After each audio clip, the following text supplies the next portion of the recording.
अबुल पाकीर जैनुद्दीन अब्दुल कलाम मसूदी का जन्म 15 अक्टूबर 1931 को हुआ। इन्हें मिसाइल मैन और जनता के राष्ट्रपति के नाम से जाना जाता है। जब उन्होंने यूरोपियन यूनियन में भाषण दिया तो वहाँ की पूरी संसद ने खड़े होकर उनका अभिवादन किया। Members of the European Parliament, on the occasion of the Golden Jubilee year of the European Union, I am reminded of the dream of an Indian poet, Kaniyan Pungundranar, who articulated in 3000 years back in Tamil classic Purananur. He says, Yadum Ure Yavarum Kelir, which means, I am a world citizen. Every citizen is my own kith and kin, he said 3000 years back. As we say in India, where there is righteousness in the heart, there is beauty in the character. When there is beauty in the character, there is harmony in the home. When there is harmony in the home, there is an order in the nation. When there is order in the nation, there is peace in the world. Doctor Kalam शुरू से बहुत मेहनती थे। सिर्फ 5 साल की उम्र में ही उन्होंने अपनी फैमिली को सपोर्ट करने के लिए अखबार बेचना शुरू कर दिया था। कलाम साहब को फिजिक्स और गणित दोनों ही विषय बहुत पसंद थे। गणित पढ़ने के लिए सुबह 4 बजे ही उठ जाते थे। कलाम साहब शुरू से एक पायलट बनना चाहते थे और एक बार वे इसके बेहद करीब पहुंच गए थे। इंडियन एयरफोर्स की सिलेक्शन लिस्ट में वे 9वें स्थान पर थे, जबकि सिर्फ 8 लोगों का ही चयन होना था। 1969 में वे इसरो में चले गए और उन्हें सैटेलाइट लॉन्च व्हीकल्स का प्रोजेक्ट डायरेक्टर बना दिया गया। प्रोजेक्ट सफल रहा और भारत ने पृथ्वी की कक्षा में रोहिणी उपग्रह भेजने में सफलता प्राप्त की। कलाम साहब को मिसाइल मैन के नाम से भी जाना जाता है, क्योंकि उन्होंने भारत के लिए अग्नि और पृथ्वी जैसे पावरफुल मिसाइल्स इन्वेंट करने में महत्वपूर्ण भूमिका निभाई थी। वहीं पोखरण 2 न्यूक्लियर टेस्ट की सफलता के पीछे भी डॉक्टर कलाम का बड़ा हाथ था। डॉक्टर कलाम भारत रत्न सम्मानित तो हुए ही, उन्होंने 40 विश्वविद्यालयों से डॉक्टरेट की उपाधि भी प्रदान की गई। उनके जीवन से प्रेरित होकर आई एम कलाम नामक बॉलीवुड मूवी भी बनाई गई। डॉक्टर कलाम जब एक बार अमेरिका गए थे तब सुरक्षा अधिकारियों ने उन्हें रोककर उनकी तलाशी ली थी। भारत ने इसका कड़ा विरोध किया था। जब एक बार किसी पत्रकार ने उनसे पूछा कि वो किस रूप में याद किया जाना पसंद करेंगे, एक वैज्ञानिक, एक राष्ट्रपति या एक शिक्षक के रूप में, तो डॉक्टर कलाम ने कहा था, शिक्षण एक बहुत ही महान पेशा है जो किसी व्यक्ति के चरित्र, क्षमता और भविष्य को आकार देता है।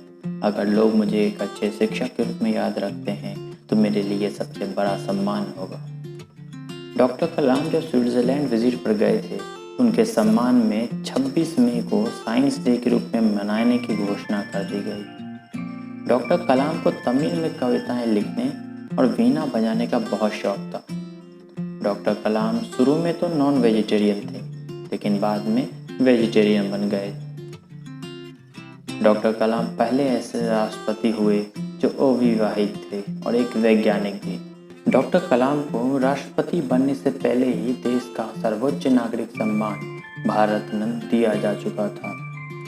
अपने ट्विटर अकाउंट पे डॉक्टर कलाम कुल 38 लोगों को फॉलो करते थे, जिसमें बस एक ही क्रिकेटर था और उस क्रिकेटर का नाम था वीवीएस लक्ष्मण। डॉक्टर कलाम महान वैज्ञानिक डॉक्टर विक्रम साराभाई को अपना मेंटर मानते थे। डॉक्टर कलाम का पहला बड़ा प्रोजेक्ट SLV-3 फेल हो गया था।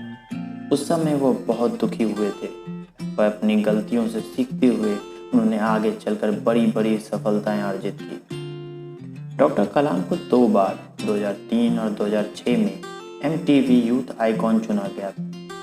डॉक्टर कलाम बतौर राष्ट्रपति मिलने वाली अपनी सैलरी दान में दे दिया करते थे।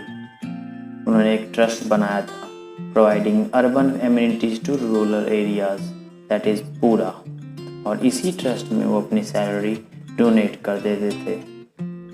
डॉक्टर कलाम विशेष तौर पर उनके लिए मंगाई गई कुर्सी पर नहीं बैठते थे, बल्कि सबके साथ बराबर की कुर्सी पर ही बैठते थे।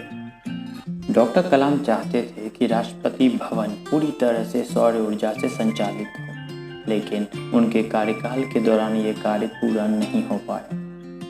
डॉक्टर कलाम की inspiring autobiography wings of fire French और चाइनीज सहित 13 भाषाओं में ट्रांसलेट की जा चुकी है।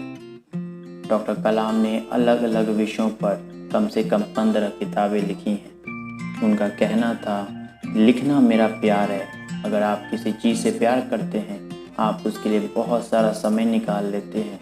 मैं रोज़ 2 घंटे लिखता हूँ। आमतौर पे मध्य रात में शुरू करता हूँ। कभी कभी मैं 11 बजे से लिखना शुरू करता हूँ। डॉक्टर कलाम को समुद्र से बेहद लगाव था। हालांकि उन्हें एक अफसोस भी रह गया।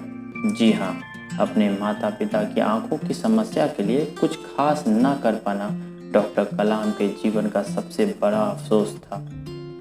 राष्ट्रपति के तौर पे उन्हें अदालतों द्वारा दिए गए मृत्यु दंड की पुष्टि करना बेहद कठिन काम लगता था।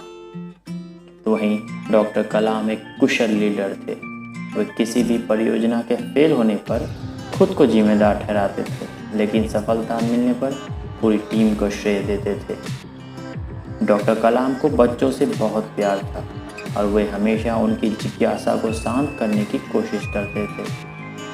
यहाँ तक कि अपनी मृत्यु से ठीक पहले भी वो यही काम कर रहे थे। वे IIM शिलांग में स्टूडेंट्स को संबोधित कर रहे थे।